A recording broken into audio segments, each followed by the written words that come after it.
Buenas tardes.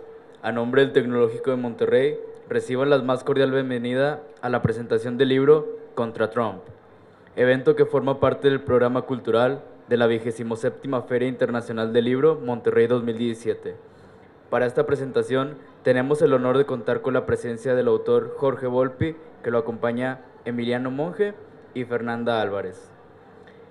A continuación, cedo la palabra a nuestros invitados. Hola, buenas tardes. A nombre de Penguin Random House, es un gusto tenerlos esta tarde, ya casi de cierre de feria, de primer día de feria además. Esperemos que la estén pasando como debe ser. Y bueno, estamos aquí para generar un diálogo, ¿no?, en torno al tema de Trump, a toda la problemática, a lo que nos toca también, y a no dejar de estar discutiendo y de estar analizando y estar previendo un poco, o intentar prever, o intentar entender qué es lo que puede venir. Así que qué mejor que estar con Emiliano Monge y con Jorge Volpi para hablar del tema, ambos autores de la casa, ambos autores queridos, así que sin que mi discurso estorbe más, le cedo la palabra a Emiliano. Muchas gracias.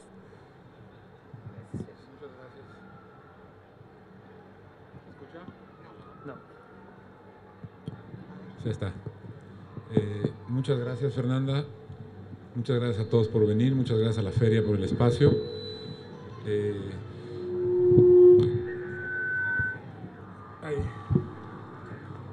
Ahí se escucha, ¿no? Sin chillido.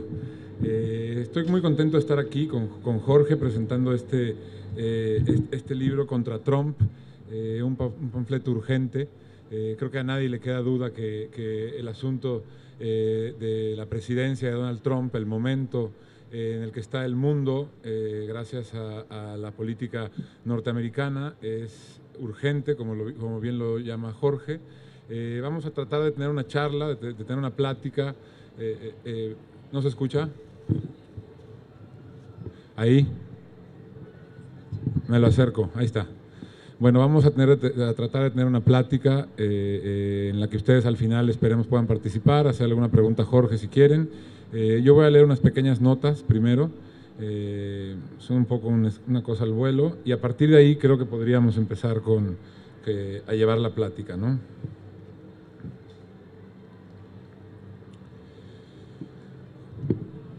Jorge Volpi ha escrito un libro que, en realidad, como lo dice el apellido que sigue al título, un panfleto urgente, es en realidad un panfleto urgente.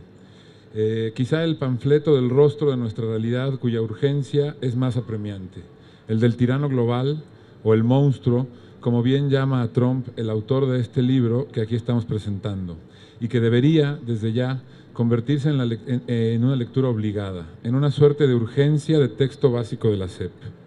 Pero no solo porque Jorge entiende, disecciona y diseca de manera extraordinaria al personaje que literalmente representa todos los días al presidente del país más poderoso del mundo, sino, sobre todo, porque Jorge entiende, disecciona, diseca y advierte el ecosistema y el clima político, económico y social que dio lugar a la formación de este personaje, a su conversión en candidato del Partido Republicano y a su posterior ascenso a la presidencia de los Estados Unidos. Y es que Contra Trump, antes o además de ser un libro sobre un ser humano, es un libro sobre un contexto, un caldo de cultivo, una rasgadura en el hilo de la historia. Y entonces, más importante que entender por qué ganó Trump, es entender por qué y por quiénes fue votado y por qué nos sorprendió tanto su triunfo, aún a pesar de que ahí, enfrente de todos, estaban los elementos suficientes para saber que podría ganar. Que teníamos que dejar de tener una venda que nos impedía ver la posibilidad de su triunfo. Estos indicios eran el descontento social ante la corrupción de los políticos, ante la falta de movilidad social y ante todo lo que tuviera un tufo, un aroma o una imagen que acercara a la idea del político tradicional al votante. Pero también está ahí el indicio de los ascensos de movimientos de ultraderecha, tanto en los Estados Unidos como en el resto del mundo. Trump no se entendería si no hubiera existido antes el Tea Party, por ejemplo, como también se entiende si tratamos de entender en Europa la aparición de la UKIP, el ascenso de Marine Le Pen, etcétera, ¿no? O la retórica, y este sería el último de los elementos como fundamentales que determinan este caldo, la retórica inyectada de miedo y de coraje en los medios de comunicación tradicionales, pero también de los no tradicionales. Y este es otro elemento que Jorge señala y que se ha tocado poco y que me parece muy importante que mencionemos, ¿no? Se habló mucho de lo que había pasado con los medios de comunicación y con Trump, pero también los medios de comunicación nuevos fueron fundamentales para Trump. Es decir, Internet, que nos parecía que tenía que ser solamente un motor de cambio, fue también en esa elección en los Estados Unidos un motor de retroceso. Las mentiras corrieron con mucha más velocidad en Internet, en las redes sociales, incluso que en los medios tradicionales, ¿no? Es decir, se globalizó primero la desinformación que la información, que era el objetivo que tenían, ¿no? El libro de Jorge, acertada y quirúrgicamente, señala siempre lo que hay debajo de la membrana que vemos si solo pasamos por encima la mirada. En cada texto, capítulo o flama, la asertividad del autor escarba, avanza en sentido contrario de la historia, encuentra y acusa pilares. El discurso del odio al mexicano queda entonces reducido a su esencia, miedo al otro, la configuración primaria y casi arcaica del enemigo. Los hechos alternativos no son solo ese magma inacible llamado posverdad, sino la mentira primigenia, es decir, la que no busca esconder la verdad, sino negarla, el puro pensamiento mágico, la regresión a las creencias por encima del conocimiento. La inteligencia, por su parte, se volvió pecado, y se volvió pecado por ser pura, por ser compleja y por ser ética. Importa solo la astucia, o eso es lo que sucedió. El valor es la trampa y el engaño se vuelve la virtud. Entendemos al leer el libro de Jorge como ese clima político, ¿no?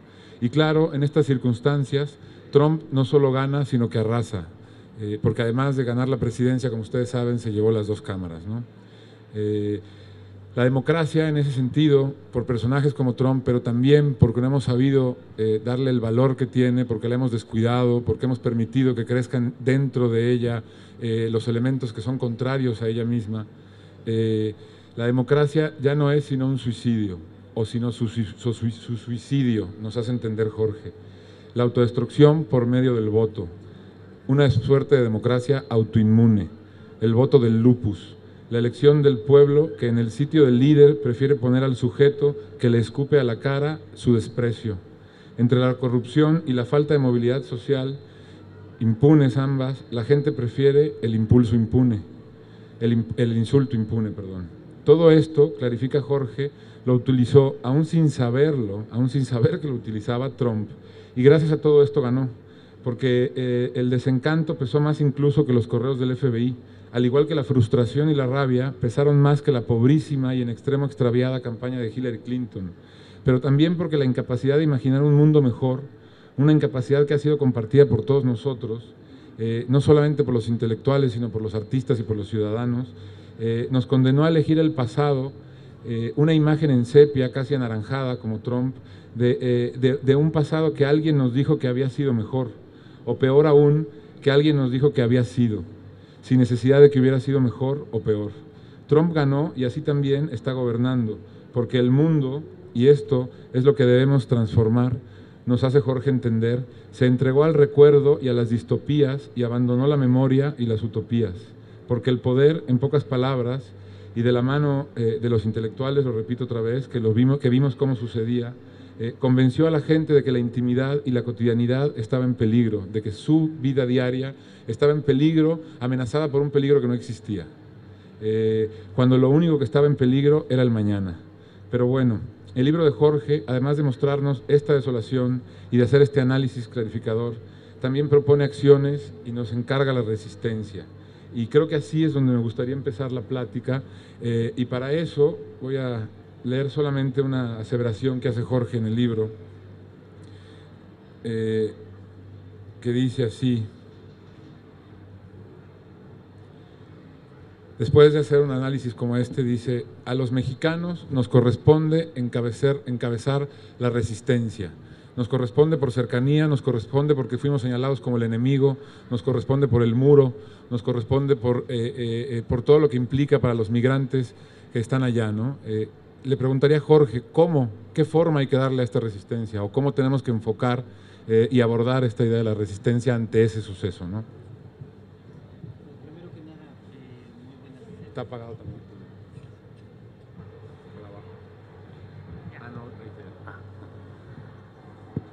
¿Se escucha? Sí. Bueno, primero que nada, muy buenas tardes. Muchísimas gracias por acompañarnos aquí. Muchísimas gracias a la Feria del Libro de Monterrey por invitarme. Hacía 7 años que no venía, así que estoy encantado de estar de nuevo por acá. Muchas gracias a Penguin Random House por la invitación y muchas gracias a Emiliano por aceptar estar charlando aquí sobre este tema tan urgente como quisiera dejarlo claro en el propio panfleto. Creo que has resumido muy bien, más que el libro, creo que muchas de las causas por las que Trump terminó siendo elegido presidente y muchos de los peligros que él representa. Desde el principio, como ya lo mencionaste, como cualquier demagogo, Trump decidió elegir un enemigo principal. Es difícil saberlo y tendríamos que rastrear quizás más en su biografía, que a mí me intriga enormemente, porque ese enemigo principal fuimos los mexicanos y México en su conjunto. Hay desde esas versiones espurias de que hizo negocios con México y que alguien le hizo una tranza típicamente mexicana y que desde entonces nos odia, pero en cualquier caso, digamos, no deja de ser significativo la elección de México y los mexicanos como el principal enemigo. Uno siempre imagina en Estados Unidos que México tiene una posición más bien subordinada. Difícilmente uno imagina que México es realmente la gran amenaza para la mayor potencia del mundo. Y sin embargo, con su discurso logró convertirlo casi en una realidad para los millones de votantes que sigue teniendo, anclados en el miedo al otro, pero también claramente y simplemente en el mero racismo, una de las constantes de la vida social estadounidense que no ha terminado por acabarse. Ya desde el inicio de la campaña, de la pre-campaña, cuando apenas aspiraba a la candidatura, es cuando dice que los inmigrantes mexicanos en Estados Unidos son criminales y violadores, y desde ahí no ha parado, y creo que no lo va a hacer mientras sea presidente. Durante un tiempo, muchos, y en particular el gobierno mexicano, pensaron que al convertirse en candidato o al convertirse en presidente, moderaría su discurso en contra de México, porque ya le había sido útil y seguramente no le sería tan útil ya como jefe de Estado. Pero una vez más, esa fue una percepción equivocada. A la caracterización de México, de los mexicanos como criminales y violadores, le han seguido sistemáticamente las otras acciones puntuales en contra de nuestro país o de nuestros compatriotas. La amenaza del muro, con todo lo que el muro significa de exclusión. El muro es esencialmente un símbolo, pero como sabemos, los símbolos en política generan hechos. El muro existe en buena medida, estamos aquí no muy lejos de zonas donde hay claramente un muro, por lo menos distintos tipos de verjas. Sabemos que es inútil, probablemente Trump también lo sepa, pero como promesa de campaña significa sobre todo, por un lado, llevar a su extremo ese carácter aislacionista que siempre estuvo presente en el discurso político estadounidense desde la fundación misma de los Estados Unidos. Pero también, claramente, esa sensación de que se construye un muro para resguardar la pureza, en este caso no podemos no decir la pureza racial, frente a lo que es una amenaza de contaminación racial mexicana. Más absurdo todavía, yo creo que esa es una de las propuestas políticas menos coherentes hechas jamás en los últimos años, la idea de que no solamente se construiría un muro, sino que además México tendría que pagarlo. Es decir, al símbolo mismo del muro, ahora el insulto, porque no es otra cosa, también creo que Trump supo desde el principio que México no lo pagaría, pero simplemente al insulto extremo de afirmar que México además tendría que pagar por ese muro, lo cual es, digamos, como imaginar que los romanos les exigiesen que los bárbaros construyesen el muro para ellos mismos no traspasarlo, ¿no? Y así constantemente. Lo siguiente ha sido la amenaza permanente hacia los mexicanos sin papeles en Estados Unidos y las expulsiones que se han redoblado, que de por sí ya eran enormes en la época de Obama, eso también hay que decirlo. Obama es uno de los presidentes que más expulsiones de mexicanos llevó a cabo, mucho más que en la era de Bush. Continuadas, el peligro constante al que se sienten sometidos los mexicanos en Estados Unidos que no tienen papeles, pero también aquellos que tienen papeles, porque todos tienen hermanos, parientes, amigos, padres que no los tienen. Lo siguiente, un nuevo símbolo, si queríamos un símbolo más del desprecio de Trump, es el haber absuelto a Joe Arpaio, el sheriff que representa la quintesencia del racismo estadounidense. Sigue la eliminación del programa DACA, aquel que protegía a los Dreamers, es decir, a los inmigrantes en un 60% mexicanos que llegaron menores de edad a Estados Unidos, para que pudieran por lo menos permanecer ahí, que ha sido en realidad su única patria, por más que ellos puedan tener la nacionalidad mexicana o de otros países, pero su país es ese. Es una exclusión también absolutamente irracional, ni siquiera era necesaria, pero que habla una vez más de la obsesión de Trump hacia México y que va a terminar, parece, con la destrucción del Tratado de Libre Comercio, que ha atacado sistemáticamente desde el principio y que no tardará, parece, en dinamitar. Creo que es ahí donde el gobierno mexicano se equivocó desde el principio. Vamos, la primera equivocación extrema es la invitación a Trump a ser recibido casi como un jefe de Estado, a insultarnos en nuestro propio país directamente, a decir que es que construiría el muro y lo pagaríamos, y a que el presidente desaprovechara la oportunidad histórica de enfrentársele aquí en nuestro propio país. Bueno, todas estas simplemente son las condiciones a las que me refiero para decir por qué estamos en esa primera línea que tendríamos que resistir. Uno de los graves problemas que han pasado es justamente esta especie primero de pasmo, luego de incredulidad y por fin de cierta sensación de que iba a ser fácil negociar con Trump en cualquier caso, al menos lo que más parecía importarle, es decir, la cuestión económica vinculada con el tratado, que permitió, digamos, que se intentara esa estrategia muy a la mexicana, en lo oscurito, de negociación directa de nuestro canciller con Jared Kushner, el yerno y principal consejero de Trump, pero que como vimos también fue absolutamente inútil, porque a Trump no le importa ni siquiera ese tipo de relación personal directa que se entendió. Entonces el gobierno mexicano se concentró todas sus energías en tratar de que el tratado siguiera vigente, descuidando el tener una estrategia general para todos los otros problemas que está generando para México directamente la acción de Trump. Hacia los mexicanos en Estados Unidos sin papeles, particularmente el caso de los Dreamers, pero no exclusivamente, hacia el muro, que el gobierno mexicano se ha resistido a pronunciarse en contra del muro mismo y solamente lo ha hecho hacia el no pagarlo, y hacia cada uno de esos actos de exclusión constantes de Estados Unidos hacia México. Creo que, digamos, México tendría que articular una estrategia desde el gobierno, por supuesto, pero involucrando a todos los sectores de la sociedad civil a corto, mediano y largo plazo frente a Trump. Corto plazo, el más inmediato. ¿Qué vamos a hacer si en 15 días, cuando sigue la negociación del Tratado de Libre Comercio, probablemente ahí se rompan las negociaciones? A mediano plazo, siga o no el tratado, ¿qué se va a hacer? E incluso a largo. Nosotros ahora nos parece inconcebible que Trump pudiera reelegirse, pero si ya era imposible que se eligiera, pues no deja de ser una probabilidad también, pese a todo lo que estamos viendo, que pudiera llegar a reelegirse. Es decir, incluso habría un largo plazo de 6 años más de gobierno de Trump.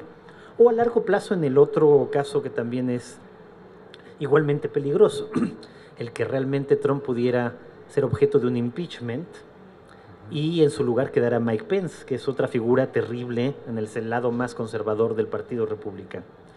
Pero también hay las acciones que se pueden emprender desde la sociedad civil en muchos sentidos, que tienen que ver con precisamente los contactos naturales que de por sí una enorme cantidad de empresas tienen entre México y Estados Unidos, que eso es un típico escenario que ya es binacional y que debería de articularse mejor, hacia aquellos estados en donde en la democracia estadounidense efectivamente quedarían muy lastimados al terminarse el Tratado de Libre Comercio, pero también a todas aquellas empresas que, por ejemplo, ahora han estado apoyando directamente a los Dreamers y DACA, las principales empresas estadounidenses, sobre todo de la costa oeste, que una y otra vez han coincidido en ello.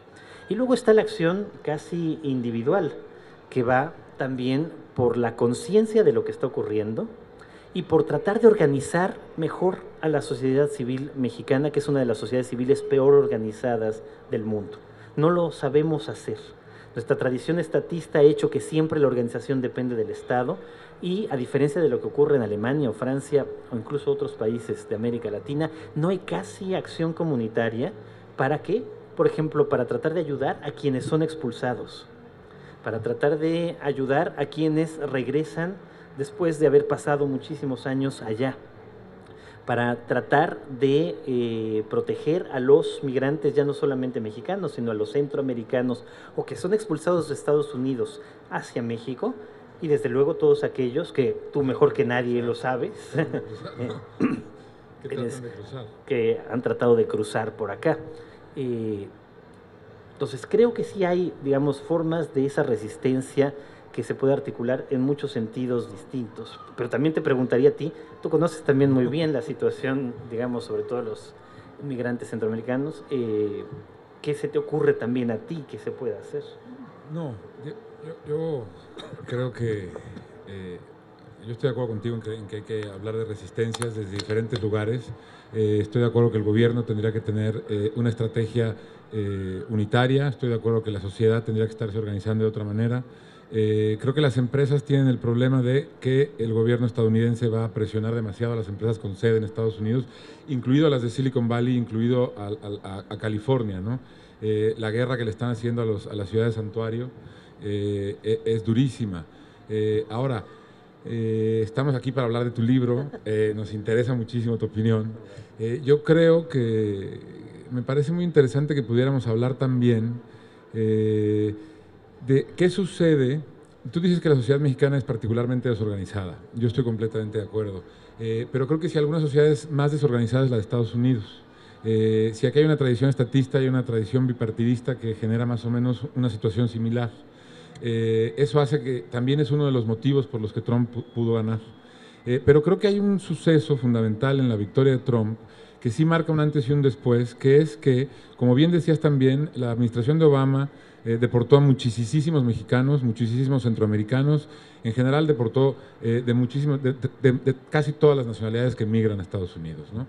Pero hay un dato más, que es el hecho de que las dos administraciones que más pedazos de muro han construido son la de Clinton y la de Obama. Es decir, han construido más muros los demócratas que los republicanos. Entonces, esto sumado al hecho de cómo se ha encarnizado el discurso con Trump, es decir, el racismo hacia los mexicanos existía, pero estaba mal visto. Trump normatiza el hablar mal de. Eso es un cambio brutal y trágico para una sociedad.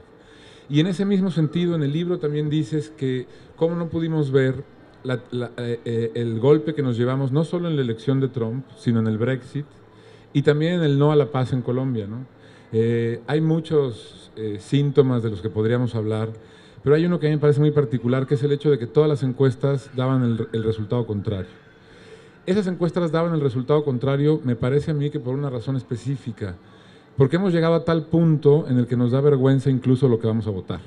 Entonces, ante la encuesta mientes, dices algo diferente a lo que vas a hacer. Ese último prurito se pierde con la radicalización del discurso de Trump. Se vuelve un mundo mucho más encontrado, mucho más enfrentado, y hacia los mexicanos es un peligro latente.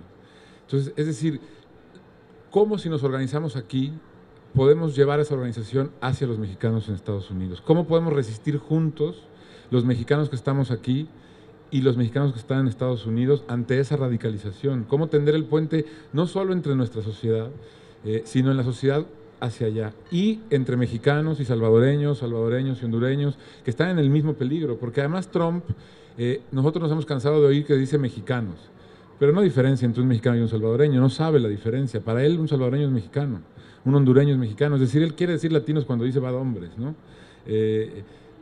¿Cómo podemos hacer eso? ¿Cómo podemos construir esos puentes? Sí. Lo que dices es muy cierto y muy alarmante. Estados Unidos se había caracterizado precisamente por asumir cierta cantidad de culpas históricas, de factores que construyeron Estados Unidos, particularmente primero el racismo y después la segregación. Para combatirla, por supuesto, hubo muchas acciones reales, más esa acción real que se lleva a cabo con el lenguaje, de tratar de equiparar y de resarcir esa discriminación histórica de ciertos grupos, particularmente de los negros, en segunda instancia de los nativos americanos, de los indígenas estadounidenses, pero que nunca llegó del todo a los mexicanos, que esa es una de las cosas también muy impresionantes del propio discurso político estadounidense. Nunca llegó demasiado, incluso en las grandes luchas, César Chávez, etcétera, ni ahí se consiguió tanto. Pero tienes toda la razón, el retroceso todavía es mayúsculo. En una sociedad en la que la carrera de un político terminaría por decir que la población negra es criminales y violadores, en cambio el presidente es el que ha afirmado eso de los inmigrantes mexicanos, que como tú dices en realidad son latinoamericanos. Y esto es muy estremecedor. O sea, la posibilidad de que se pueda decir algo así en una sociedad que no lo permite para ningún otro grupo étnico. Ahí es donde estamos una vez más en esa comparación siempre peligrosa del fascismo o de Hitler con Trump, que no es desde luego del Hitler de la Segunda Guerra Mundial, pero que sí es de ese Hitler de antes de tomar el poder en 1933 o de tomarlo en esos primeros años. O sea, la posibilidad de normalizar, decir que los judíos, como no son ciudadanos alemanes, son un peligro para Alemania y hay que, en esa primera etapa, expulsarlos, que es más o menos lo mismo que ha dicho Trump de los mexicanos sin papeles o de los latinoamericanos sin papeles.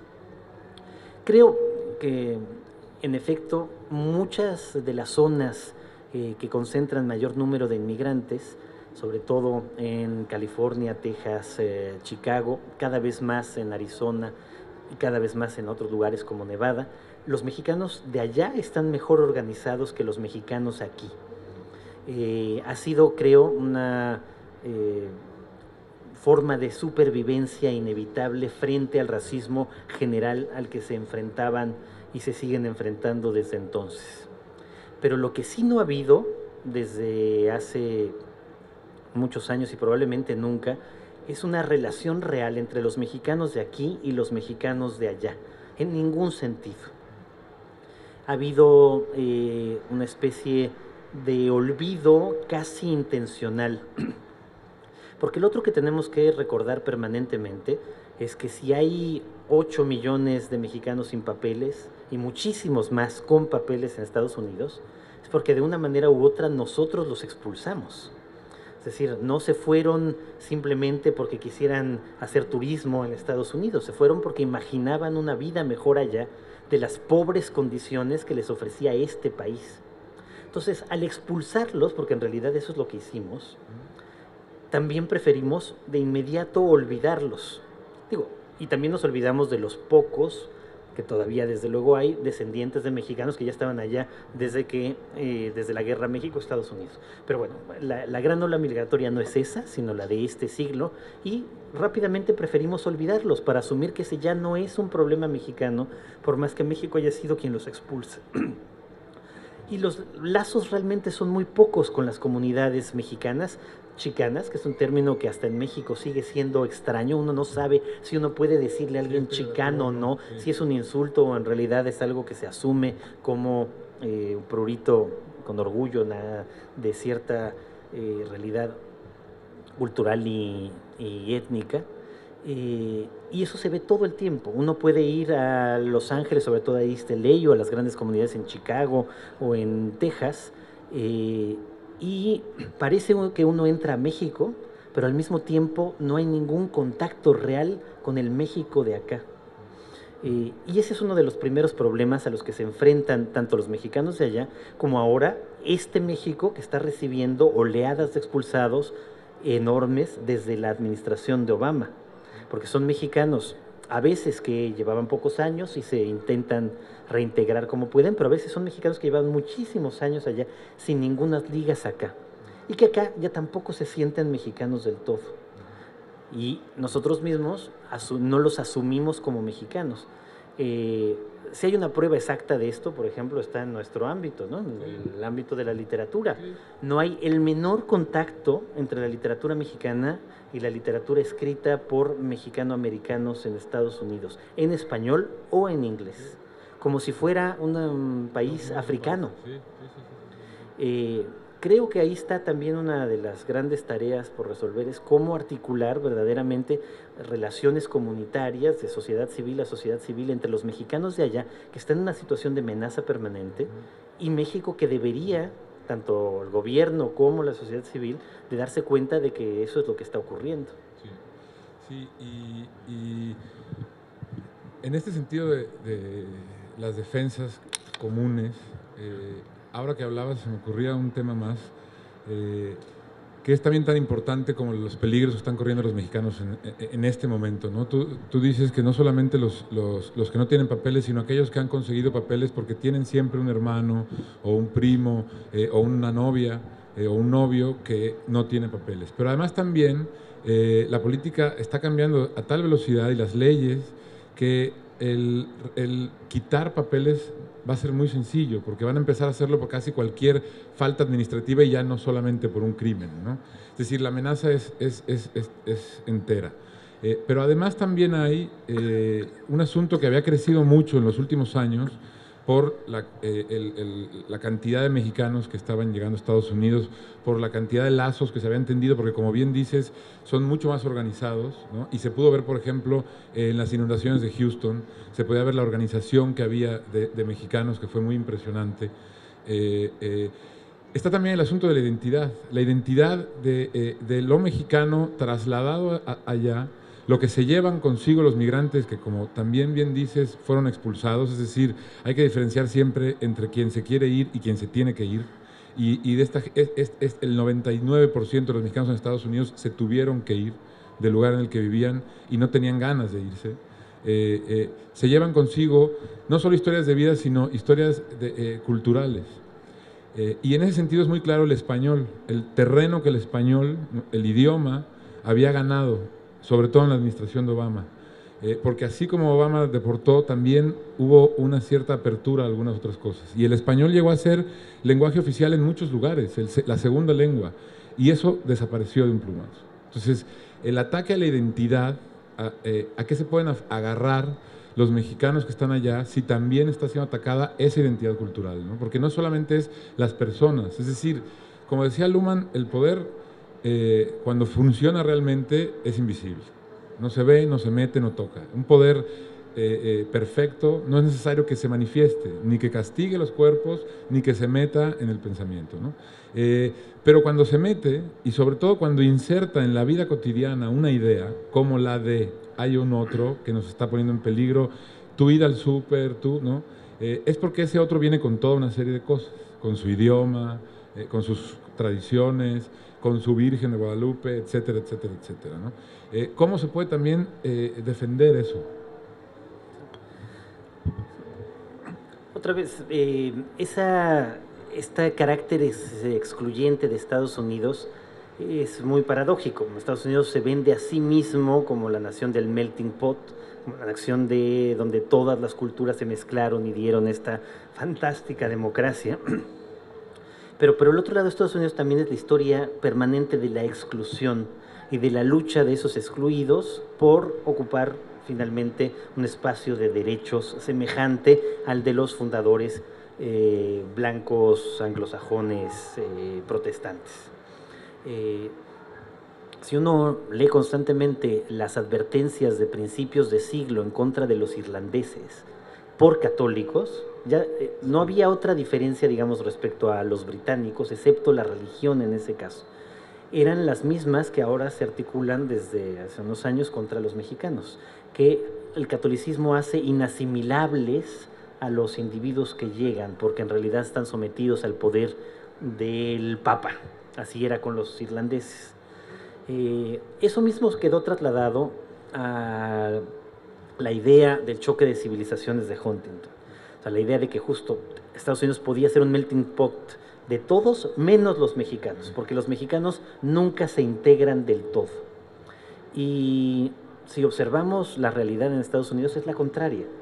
Los mexicanos en Estados Unidos conservan la mayor parte de ese sustrato cultural que para nosotros se vuelve un poco ajeno. Eso es sin duda cierto, pero lo conservan sintiéndose perfectamente integrados a la sociedad estadounidense en otros sentidos, de maneras muy parecidas a otras comunidades, como fueron los irlandeses en su momento, o los alemanes, o los suecos, digamos, conforme fueron, o los polacos, o cada una de las comunidades que iban llegando. Por eso es tan terrible, digamos, la ideología subyacente a esto, porque no se empata con la realidad. Es un prejuicio ideológico claro imaginar que un mexicano va a ser menos buen ciudadano estadounidense por este conjunto de valores. Entonces, como no lo es, también hay que atacarlos. Fue toda la lucha de hace unos años sobre el English Only para tratar de marginar al español, que finalmente terminó deteniéndose en la era de Clinton sobre todo, y que provocó lo que tú dices, que tantos lugares tuvieran el español como segunda lengua, e incluso algunos municipios tejanos como primera, ¿no? Que era muy gracioso cuando finalmente lo consiguen, ¿no? Era la lengua administrativa incluso de algunos de los municipios pues muy cerca de aquí, en Texas. Pero ahora la lucha también es cultural, por eso también nos toca ese papel a nosotros y les está tocando a muchos de los intelectuales de la comunidad mexicano-estadounidense. Porque es una lucha cultural contra el español, asumido casi como si fuera una lengua de conquista por parte del discurso de Trump y sus seguidores, para tratar de eliminarlo. Lo primero que hicieron al llegar a la Casa Blanca fue eliminar la página en español de la Casa Blanca. O sea, claramente como si esa fuera, ¿no?, una amenaza para Estados Unidos. Que además, digo, nos hace quedar de manera, eso a mí no dejaba de hacerme también una cierta gracia. O sea, Trump no deja de decir, por ejemplo, que el Tratado de Libre Comercio es el peor tratado que se ha firmado en la historia, que ellos fueron engañados.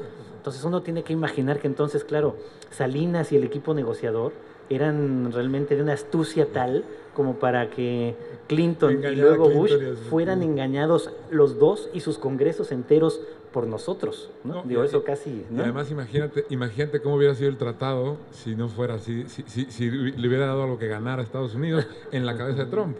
Muy probablemente quedaría Yucatán como México, ¿no? Exactamente, sí. Es inaudito. Y hay una cosa, Jorge, que en este mismo sentido es tan urgente el tema que todos los días Trump además tiene la cualidad, como también dices muy bien en el libro, Trump descubre que la única manera de tapar una mentira es con una mentira mayor. Y no para, y no para, y no para. Y cuando llega a gobernar, descubre que la única manera de tapar una política o una mentira es con una política nueva, más racista, más brutal, que genere más encono. Y hay un momento en esta última semana, para hablar de lo que está pasando ahora, que es muy fuerte, porque hasta este momento Trump había hablado siempre con esa ira y había dirigido, tal vez no solamente hablado, sino dirigido la mira del enemigo hacia el exterior, hacia el mexicano que llega, hacia alguien, hacia algo ajeno. Y esta semana hizo lo mismo con Puerto Rico, ¿no?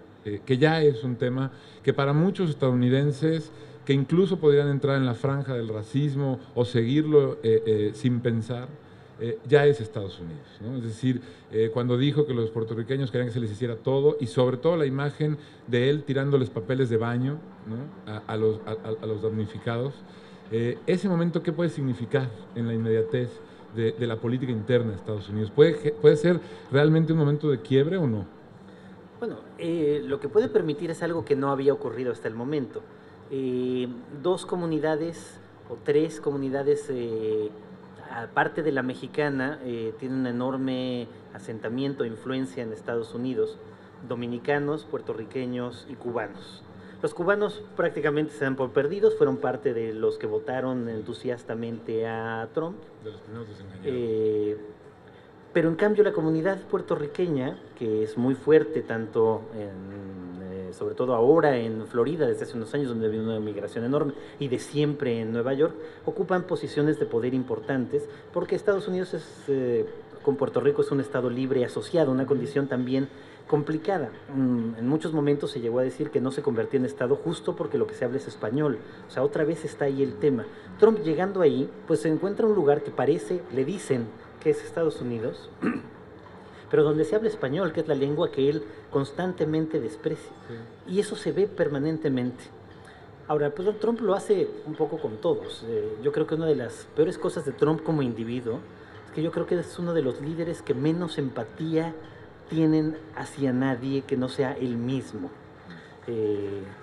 Es realmente en su discurso, no importa lo que suceda, sea el huracán en Puerto Rico o la matanza en Las Vegas, en cualquier caso su nivel de empatía es absolutamente mínimo.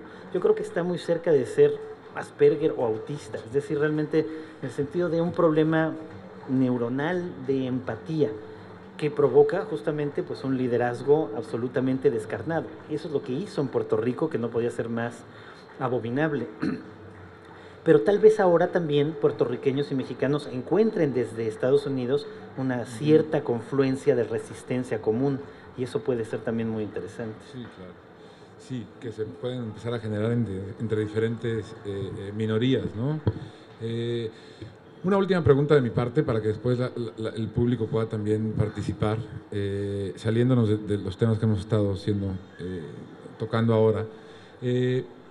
Pareciera que la democracia en Estados Unidos y en México, que siempre han estado en tiempos distintos, empezaron a ir hacia lugares cada vez más opuestos, ¿no? Es decir, en Estados Unidos el bipartidismo está en peligro de convertirse, y como tú bien dices, con el cuidado de hablar de fascismos, en un líder único, de verdad, que podría conducir el país hacia un fascismo, porque es cierto que se parece a los primeros años, no solamente de Hitler, sino también de Mussolini, en muchísimos aspectos.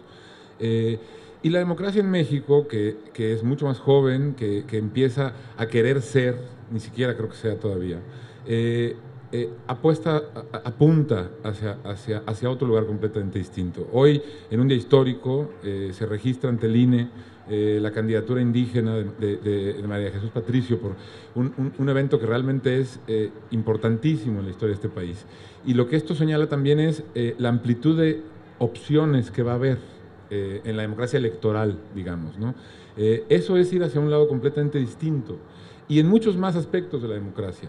Cómo dos países que están apuntando hacia lugares tan distintos pueden encontrar un punto de volverse a ver de frente y de volverse a apoyar uno en el otro. Y además, cómo pueden negociar un tratado de libre comercio con esas dos realidades tan graves. Es decir, la candidatura que hoy se registra es en buena medida consecuencia de la desaparición del artículo 27, que fue desaparecido o cambiado en la Constitución a petición del Tratado de Libre Comercio. Es decir, se modificó, hemos llegado a ese extremo, ¿no? Donde hay un punto de encuentro en un posible Tratado de Libre Comercio nuevo y en una relación bilateral nueva. Es muy difícil saberlo en esta circunstancia. También, si finalmente Trump es derrotado en las siguientes elecciones presidenciales, faltan 2 años y varios meses, es un tiempo relativamente corto en términos históricos. México, es cierto, desde el 91, 92 y hasta que se firma el tratado finalmente y se entra en vigencia en el 94, decide sus élites, gobernantes, que toda la mirada mexicana se iba a dirigir hacia Estados Unidos. Y así hemos vivido a lo largo de todos estos años, que ya son muchos. Comparados con los 2 años del gobierno de Trump, todavía es muy pequeño el espacio. Y la relación finalmente que se ha dado entre México y Estados Unidos a lo largo de una generación completa, yo creo que ya es imposible de detenerla. Creo al mismo tiempo que fue un error. Creo que el desviar por completo la mirada hacia el norte y olvidarnos, por ejemplo, completamente de Centroamérica, que siempre había sido una zona de interés mexicana, y desde luego América del Sur, Claro. que prácticamente desapareció durante todos estos años de cualquier mirada mexicana. O sea, ni el gobierno le interesaba y ni un solo mexicano iba de vacaciones a Argentina, ¿no? Puede ahora cambiar, tal vez, ahí sí, tratando de que México en efecto tenga más de una sola mirada, que fue lo que terminó estableciendo el modelo neoliberal de Salinas en ese momento, solo Estados Unidos, lográndolo en miles de sentidos. Si Trump solo fuera un accidente histórico de 4 años, pues probablemente eso pueda superarse y nosotros hayamos aprendido un poco la lección, de darnos cuenta de que no era posible poner todos los huevos, ahora sí, en la misma canasta. Ahora, si no es solo un accidente histórico Trump, o él o no él, pero el trumpismo representado de otras maneras se mantiene en el gobierno de Estados Unidos, es claro que entonces va a empezar a no ser posible esa relación que ha habido durante todos estos años. Difícil saber, digamos, en esa medida si seremos capaces o no de articular una mejor relación con Estados Unidos o no, dependiendo de lo que ocurra con Trump y el trumpismo a lo largo de estos años. Y en ese sentido, en la negociación del Tratado de Libre Comercio, el papel de Canadá ante México, ¿crees que sea importante? O sea, ¿crees que Canadá pueda ser un apoyo anti-Trump o que vaya a terminar cediendo en aras de su relación histórica con Estados Unidos y de que la economía son casi la misma economía, digamos, ¿no? Digo, platicando con gente que ha estado cerca de la negociación, tanto del lado empresarial como del lado gubernamental, Canadá empieza no claramente aliado con México en este proceso. Les parece que ellos son capaces de tratar de tener una relación especial con el gobierno estadounidense, pese a Trump, siendo Trudeau un personaje radicalmente distinto a Trump. Pero conforme va avanzando la negociación, este es el punto de vista, digamos, de dos sectores completamente distintos de la negociación mexicana, los canadienses se van dando cuenta de que es imposible negociar con él. Y entonces, de pronto, les queda mucho más claro a Canadá que Canadá y México tienen que ir juntos en esto, que es una especie de batalla enloquecida, frente a un jefe negociador que es como mini Trump, sometido además a los caprichos de Trump de cada día y a la agenda privada y particular de Trump de cada momento. Entonces, realmente canadienses y mexicanos se han dado cuenta de que está siendo imposible negociar el tratado y parece que ahora sí están articulando todo el tiempo posiciones comunes. Bueno, vamos a abrir la plática para que ustedes puedan hacer preguntas.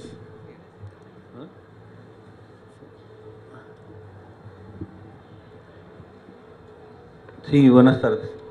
Pues me parece muy interesante el análisis que han hecho ambos con relación a la figura de Trump, las cuestiones que han señalado. Pero la pregunta iría para Jorge, para Emiliano, en relación a qué pasa con nosotros. Es decir, ¿qué pasa con México? ¿Qué pasa con Peña Nieto, que es tan parecido a Trump en muchas cosas? ¿Qué pasa con la ignorancia pues del mundo, de la sociedad? ¿Qué pasa, por ejemplo, en San Nicolás? Ahí un alcalde en el periodo anterior quiso poner un muro, porque los pobres, porque los robos venían de Guadalupe. Luego cerró, hace poco el que está, impidió la salida de los estudiantes para que no pasaran en una colonia que no era privada, pero en donde él vive cerca de ahí. Y no sé, yo no conozco, creo, en otra parte de México, colonias en San Nicolás cerraron las calles los colonos.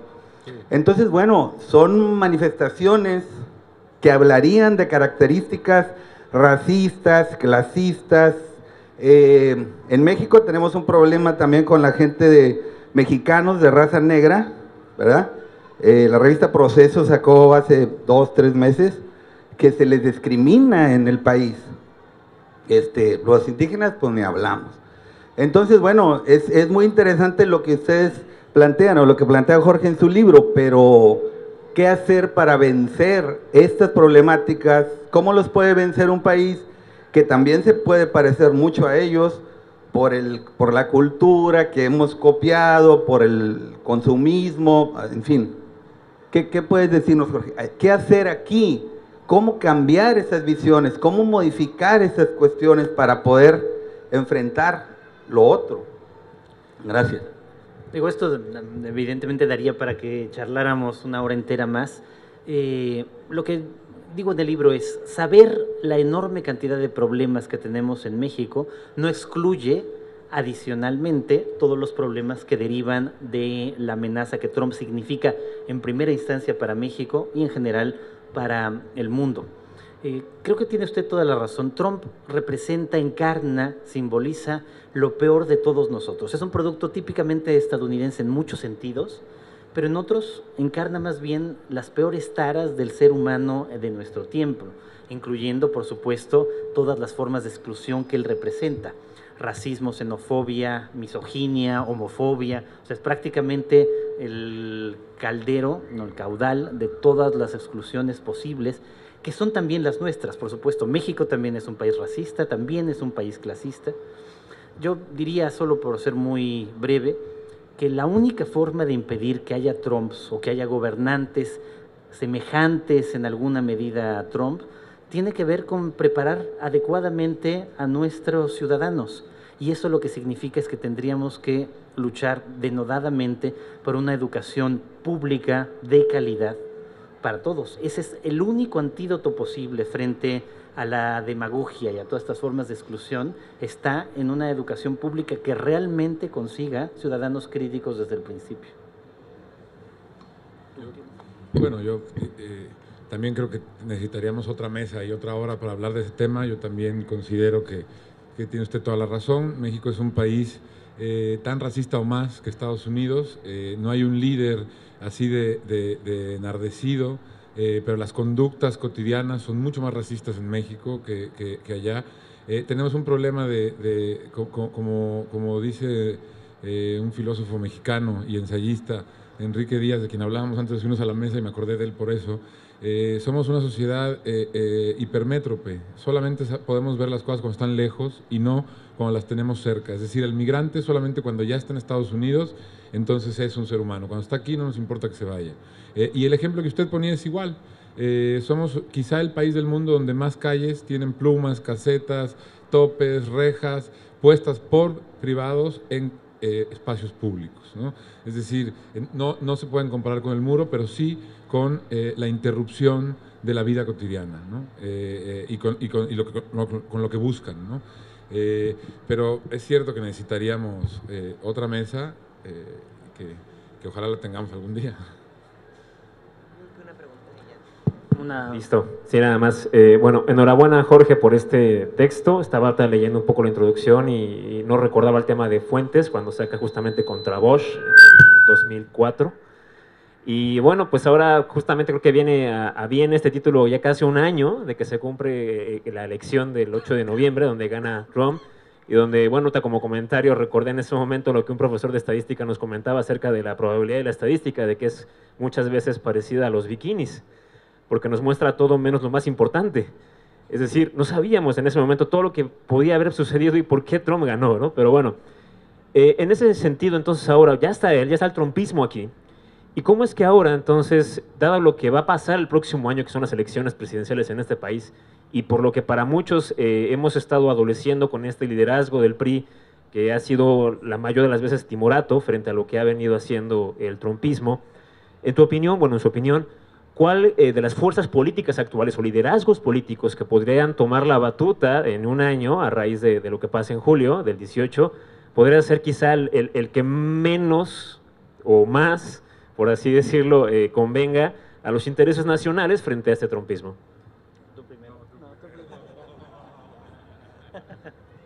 No me dejó aquí salirme, Emiliano. Otra vez, es difícil saberlo. Es difícil saber cuál de los candidatos, y como dice Emiliano, ahora va a haber muchos, candidatos más que ciudadanos, candidatos sin partido o que ya perdieron el partido en el que estaban, unos cuantos candidatos ciudadanos, ¿no? Precisamente el registro hoy de la candidata indígena, y habrá unos cuantos más los que termine habiendo de los partidos establecidos más allá de López Obrador. En cuanto empiece la campaña, en realidad va a ser un momento de prueba al respecto. Tenemos que imaginar que muchos de ellos van a tener justamente, por un lado, prudencia o temor de convertirse claramente en defensores de intereses nacionales, por lo que Trump todavía, que se mete en todo, puede ser capaz de meterse en la elección mexicana, que eso yo creo que va a ocurrir en cualquier caso, y no es fácil saber qué es lo que va a pasar. Por supuesto, lo peor que le podría pasar a un candidato es ser bendecido por Trump, pero también es posible que en el extremo contrario tampoco le sea benéfico. No vamos a saber exactamente cuál va a ser su posición hasta que comience la campaña. Ahora, hasta ahora, las posiciones contra Trump de los distintos precandidatos en general han sido casi tan tímidas como las del propio gobierno de Peña Nieto. Sí, yo estoy de acuerdo que las posiciones han sido tímidas, si no decir cobardes en muchos de los casos. Yo creo que uno de los problemas fundamentales de México es que no hemos entendido que el cortoplacismo electoral es un peligro. Yo creo que para mí, y yo lo digo claro y rápido, la única opción que me interesa es la candidatura de María Jesús Patricio, la candidatura del SIG-CNI, entre muchas otras razones porque es la única candidatura con ética. Y creo que es fundamental en un escenario como este, en un país como este, construir desde la ética, aunque sea una ética diferente a la que estamos acostumbrados. Pero bueno, independientemente de eso, y volviendo a un tema anterior, decía Jorge que lo que teníamos que buscar sobre todo era una educación de calidad, una educación pública, ¿no? Y es completamente cierto, eso es mucho más importante que las elecciones en este momento. Una educación que los hijos de los diputados vayan a esa educación, que los hijos de todos nosotros vayan y confiemos en esa educación. Pero no es una cosa solamente romántica de decir. El único país, el país que más ha crecido en los últimos 40 años en el planeta, en particular en los últimos 35, es Corea del Sur. Corea del Sur, después de salir de donde estaba, que era el lugar 160 de la OCDE, y pasar a los primeros lugares, fue porque apostó a la educación, porque reformó completamente el sistema educativo. Curiosamente, una de las cosas que hizo fue prohibir la educación privada, porque la educación privada hacía que hubiera una diferencia inmensa entre una forma educativa y otra, y porque se dio cuenta que los políticos no se preocupaban por la educación pública, porque en la educación privada estaban los hijos de los políticos. Yo no digo que ese sea el modelo que debe seguir México, pero sí creo que apostar por una educación pública de calidad es fundamental y es mucho más importante, ¿no? De entre los partidos, creo que la candidatura de Marichuy tiene un proyecto educativo mucho más interesante que los demás. Pues muchísimas gracias a todos por acompañarnos. Para terminar, una nota menos siniestra, creo que Trump representa justamente lo peor de nosotros y también lo peor de nuestro medio, y esto vale la pena decirlo en una feria del libro. Es alguien que ha escrito varios libros, pero seguramente no ha leído ninguno.